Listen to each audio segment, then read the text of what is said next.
Hey there, Chad Herzog here from Arizona Arts Live. Welcome to episode 4 of On the Record. Today, my guest is Seanloui. Seanloui, how are you doing? Doing good, man. Thanks for having me. So good to see you today.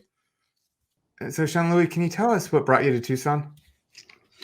Oh man, what time? There's been several times where I've left. Well, the first time was actually I ran a nonprofit for a little bit called Unite People, and it closed up shop around 2012, maybe. It had been earlier, maybe.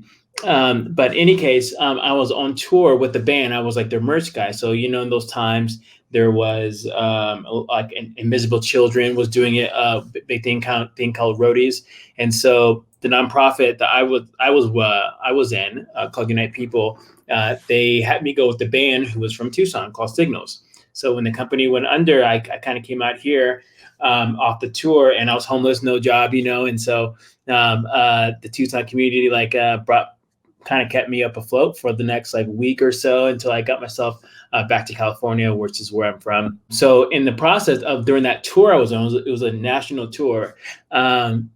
The band asked me to join. I was like, I forgot what happened. I was like in San Antonio, man, and I was like, the band heard I played music, but they didn't know I could, I could play. You know what I'm saying? So I went up to this random guy. I think I forgot what show that he was on, but he's a random like piano player. He just like he was like jamming, and so he asked me, "Can you play randomly?" Because I was like, having a couple of beers, hanging out with this guy.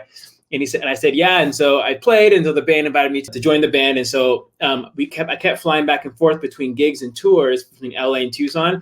And finally, I was spending so much money flying and getting all my stuff back to California. That's how I just to stay. And so that was the first time. So yeah, I've been up and on for about 9 years. I went overseas for a second, live in Europe, and situations brought me back to Tucson. So man, it's been a wild ride, and I really do love the city. The city is very unique, and it's a place I get to call home now. So it's cool. Yeah, cool. And you've taken kind of on this digital world too. And I know it's something that we've been following along with here, but what role has the digital world played in you releasing music today, especially during a pandemic? Oh man, I mean, I think it does everything, right? Because most people are obviously, we're not going out anymore. There's, a form of advertising your music to let the world know you're making music is only done online. Most people are online, so it's forced everybody to, get better on their, we call them visuals now. And like you get better on the music videos, get better on their content they're making every single day, make sure they're posting every single day. So it's increased the workload for sure, but it's definitely given a lot of opportunities to musicians like myself to continue to do cool stuff, man. So it's been I don't see it as a detriment so much as us losing the shows, but an opportunity to create more fans and reach people that normally are so busy that they're not looking at their phones or looking on the computer or watching ads on YouTube and all that stuff. And now is your time to now is our time as a community of artists to hit them with our best stuff. So it's been fun. It's been a fun ride, man. But definitely a different time for sure. Yeah. So let's talk social media a bit then, because you've talked about that posting every day, and I feel like if I talk social media with you, I need to do this. And, yeah, well, you can do that. Oh man, and go black and white because you're kind of you've got this look on social, right? And I, obviously, for those that don't follow you yet, they can follow after watching this, but they'll notice the black and white that happens on your social. But how do you balance authenticity and professionalism within the social media platforms and keep your look going? As far as the look going, I think there was a famous photographer name he's still alive. Name is Neil Bazurgi. He's a really good photographer. He made a comment one time like 7 years ago, man. He said he goes always in black and white, or if you want to do color, make sure it says something, right? And so I want to make sure that like as far as the look of my presence online and visually out into the world, that if I do color, you know that I'm making a statement so much. And then with the regular black and white photos, of course, it's a vibe, it's a mood, and I make sure that it stays consistent throughout. Now, again, I will sometimes put up a colored post, and you will know there's something like pay attention. I'm making a even bigger statement. As far as professionalism, can stay consistent, man. It's hard sometimes when you want to, I've been guilty of this, right? During COVID, you have so much energy, so you want to rant about something, but you have to like keep it shut. And sometimes you may lose authenticity. And so like, I think it's just a balance, to be honest with you. And I think every single person, artist, human, out there has to find that balance within themselves. Like I said, for me, I've chose to, really focus in on certain aspects of conversation on different social media brands. So the stuff I say sometimes on Facebook will not be the same thing I say on Twitter, because the audience is different. Same with Instagram. Now, as far as all my visuals are being shared are all the same, but maybe my interactions with the audience is a lot different, just because just different. So it's a work balance in with all three, with being authentic, being professional, and make sure that the brand is always on at all times. Right. And it leads to another question about telling story, because that's really what we at Arizona Arts Live see ourselves as well, as storytellers, and making sure that if we're not helping, or if we're not telling our story, that we're really elevating other people's stories. Totally. And we're lucky we get to hear your story as a musician through the music you play for us, and that we're able to listen to. But I'm not sure that everybody knows that you're also quite the visual storyteller. Let's talk about how different it is, maybe, from lyrics to behind a camera. It is, man. I mean, I started doing photography right around those transition points of when I leave Tucson. It was right when the band actually broke up. The band I came to Tucson with, we broke up, and so I took to the I love being on the road so much that I just kind of jumped on some tours of bands that my other bands to tour with, and so it's different. And I feel like, because when someone else asked me the exact same question, like, why do you pick up the camera when you do music? And I feel like each complement each other in a way. I'm able to express myself differently in photography, shooting models or fashion and all that stuff, than I would like writing lyrics. It is vastly different, but I feel like they complement each other, right? So if I want to say something but I can't use words, what would you do? You would create an image, that would speak louder than words, and I'm able to even create some abstract stuff, so that the viewer can tell their own story through the images. Everything is being shared so much on social media that I almost think it's important to create amazing content that is able to be taken at different point of views. Make the post go viral, because someone else can go, wow, I like that image, but I don't like the way they said that, so I'm going to change it. So creating an image that is like, baseline, but also premium content. So again, it's just different, and I think that the one can't be without the other, in a sense, because they complement each other so much, at least in my life. What new skills have you learned during this time period, and how do you plan to take those with you in a post-COVID world looks like? Man, I mean, with this time, you're able to sit down, right, and really think about where you want to take your life. And I feel like and I feel like this is the one time in the world where every single person is now having that same mindset, and now they are questioning and rethinking their 5-year plan, their 10-year plan, their life goals, And so some of the skills that I developed was actually like producing. My other stuff, I didn't really produce my own stuff. I would fly to Europe. My first couple singles were from an amazing producer named Kolja Dominic from Berlin, or I would, fly to LA constantly, or go to Dallas like I just did right now. And so in COVID, I took the chance and the time in order to gain those skills in order to produce my own stuff. Number one, obviously, it saves money, right? So any musician knows that some of the top producers inside the world, which is people that we want to work with and level ourselves up, are like sometimes like $10,000. That's like standard rate. That's like the homie discount kind of deal. So to be able to produce and be able to study production, at a high level is something that I've been studying. But also like photography, you know, I would say that I'm a probably really good photographer, but at the same time, there's aspects of my photography that I need to pick up. So it's especially like on some of the editing side. So those are some like the new skills. And then also in finance, you know, a lot of us, you know, like myself, a musician, we had to figure out a way to create some kind of revenue because all of our festivals got taken away. Even the small shows that would have, you know, let's say something that would have paid $100, right? Which is not a lot of money. Most musicians know that the cost of doing a show, you know, is upward between $300, $400 standard, no matter what. So if we got paid $100 from a show, but we sold $200 worth of merch, we made our money, which is yay.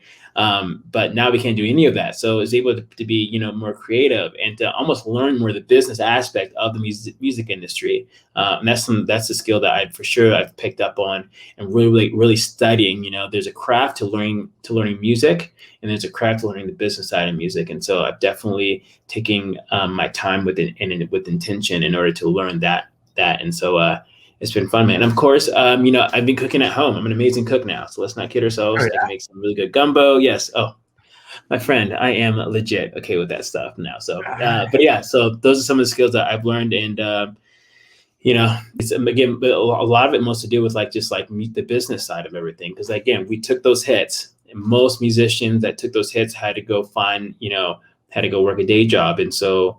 I want to figure out a way that if those hits come, because we don't know if the next pandemic will be here, we don't know what's going to happen in the future, that I'm 100% prepared. There may be a jolt to the system, but the system does not crash. Yeah. Nice. We could talk about food because we're actually going to be releasing something pretty soon that I think will get the food people excited. Yeah. Let's spend a little bit of time talking about those online and streaming platforms and how musicians can make those a little more profitable. Ads, man. And those ads have to be done at a level where if I showed, you know, when I say level, I mean, I'm not as far as like, I'm talking about the quality of the video. Now, if you don't have the money, there's ways to make quality stuff. You find it all the time on Twitter and Instagram, viral posts that happen, and you find out the person spent $50. But the same person is, you know, because it went viral, that same post was competing against someone like a Cardi B, right? Amazing artist, millions of dollars thrown into production. They have a full staff and everything, but like, you know, your content should be at the same level, so that if someone saw both of them, they would click on both. And that's been like the challenge in a lot of different artists. So I think people should be creative. So one of the most top viral posts of last year, I believe, because we're in February. Man, I feel like every month is like a year. One of the most viral posts, I believe, is this year or last year, but was a guy skateboarding, drinking ocean spray. Right. Boom, exploded. But like he had premium content, right? He just playing a song that was like semi-popular and just vibing and being authentic with it. So that's what I think a lot of people should be doing. You know, just be authentic, which I kind of talked about in the past. But just make sure, obviously, make sure that there is intention with every single post. Some people just post just to post, just to make sure the algorithm comes, which is fine too if that's your thing. But if you really want to hit and kind of take that spirit through some of the, you know, the garbage that's out there, I think quality content is king. So making music is a big part of your life. You've talked about producing music and moving into that producer role and starting with yourself, but you've been producing festivals too, or at least movements, we could call them. That's Black Renaissance, right? And I know when I arrived to town a little over a year ago, Black Ran was one of the first experiences I had in town. And I asked how you got started with Black Ran, and you said something to me in the fact that you started because you wondered where all the Black musicians were in Tucson. Yeah, I just didn't. Yeah. Yeah. Am I right on that?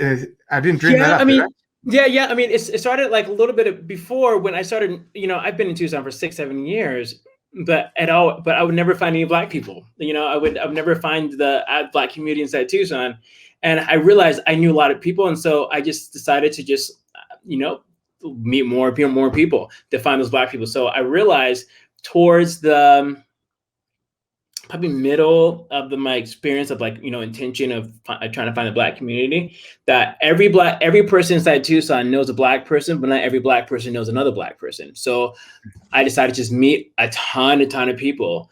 And so with that, I started getting tied into the community, slowly, and just meeting different ones. But also I noticed that there was a year where Black History Month, there was nothing going on downtown. And I thought that was so weird. Now I'm from LA, and even some of the Orange County cities, which are, predominantly, white, would do something, right? There'd be something, a blurb or something like that. But I couldn't find anything inside like the Tucson Weekly, nor could I find anything that was happening in all the major venues, right? And all these major venues are playing Black music. So my question was like, nothing happening for Black History Month. So, I made a post and people were like, yeah, you should, made a post and people were like, no, nothing's happening. They, point to select things that were going on, but those were segregated to the Black community, right? The whole city wasn't celebrating Black History Month. And so I started a thing called Level Up Open Mic. And so one of them through David Pike, who's awesome. Shout out to David Pike from the Screening Room. He let me use his venue, and we do open mic that was geared toward, first to get to everybody. Then for the month of February, we did one specifically just for Black musicians. So out of that, we actually had a good turnout. I was like, whoa, that's actually pretty crazy, and especially for like, no money being like given for ads, or no quality content. It was just me. So, and then I ended up meeting Nicole Genevieve, a shout out to the Hotel McCoy staff. And I partnered with Rue Events with Ashley Rue, who is project lead for Black Friday. Shout out to Black Friday team. And we put together the first Black Renaissance event. Now, I didn't think anybody would show up, but every single night it was packed. And then after this first night, the news people, the news reporters came, and then they kept coming, and then they kept coming again, And then it got to the point now we were doing events. We did a 10 West, like you went to. We did the VR experience. Yeah, so we did a Juneteenth festival after party, in which all Mario candidates came, and it was awesome, because they got the chance to actually talk to the people, which is what we 100% wanted. We want to, create an event where the whole city gets to highlight Black artists and celebrate them. You know what I mean? And then have the leaders of those exact same people come out and interact with the people, which, create an opportunity for them to really talk to, the heart of Tucson. And so it's been a wild ride, man. And I wouldn't say it's like, people ask me if it's a festival or a movement, and I just say it's, we're just wild group of people just doing cool stuff. Yeah, and that's why it feels authentic and real, and hopefully has a long longevity ahead of it. For sure. Yeah. Yeah. And so what does the future look like for Black Ren? We're going to be doing, I don't know if people noticed, but now all of our events are going to be in February. We're going to make sure that Black history, Black culture, Black artists doesn't just become a month-long thing, right? But we want to make sure that it becomes a thing that we do every single day with intention. Same thing. Like, someone asked me like, what is the future regarding people shopping at Black businesses, and I said, if we can hammer it down so much that we go to those Black businesses as much as we go to Target, then I think we won. And same thing with like, the artists that we highlight. If we can make sure that in February we hit it down so much that the rest of the year it just keeps happening. The events keep happening. People are checking out Black artists. They're including them in conversation regarding a lot of the music industry, even inside, Tucson as a city. So the future is bright, man. Again, we're gonna just focus on February and just do a major month-long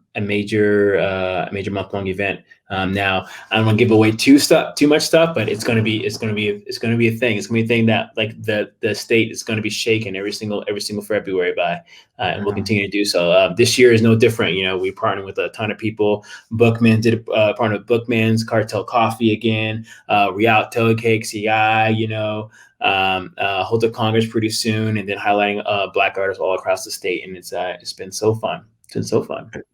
We at Arizona Arts Live are preparing for a Renaissance here in Southern Arizona. I want to know what you see as Tucson's Renaissance coming forward, or at least what you'd like to see. I believe I see it now. I see that a lot of the exchanges are happening. So with COVID, now everyone's inside. Now people are being more accessible. People are more accessible. Sorry. So with that, you get a lot of Tucson artists that wouldn't get a lot of, exposure because of our geography. Phoenix is up there. Most people don't even know about Tucson. I know I didn't. I heard it because of someone I knew in LA that mentioned a small town, you know what I mean? And I was like, oh, what's going on over here? I ended up, loving it.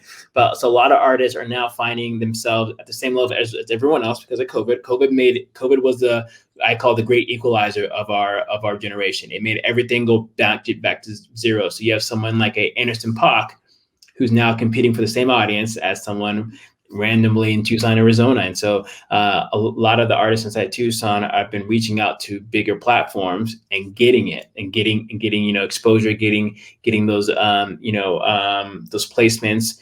So I really think that the future of music industry inside Tucson is going to be huge. All of a sudden we'll start noticing spikes here and there. Then all of a sudden, boom, it'll just happen. Now, whether it be 5 years, 6 years, 7 years, I believe will happen within the next 10 years for sure. But it'll be a spike, and we won't know what hit us. All of a sudden, we'll have the whole world's eyes upon us. And I believe it's going to happen a lot quicker than I think, which is why I said 10 years. But it will for sure happen in our lifetime, 100%. Right on. Seanloui, thanks so much for joining us on the record. Really great catching up. Looking forward to this new album, the live experiences, and just following along. So thanks much, and we'll be seeing you soon. Cool. Thank you.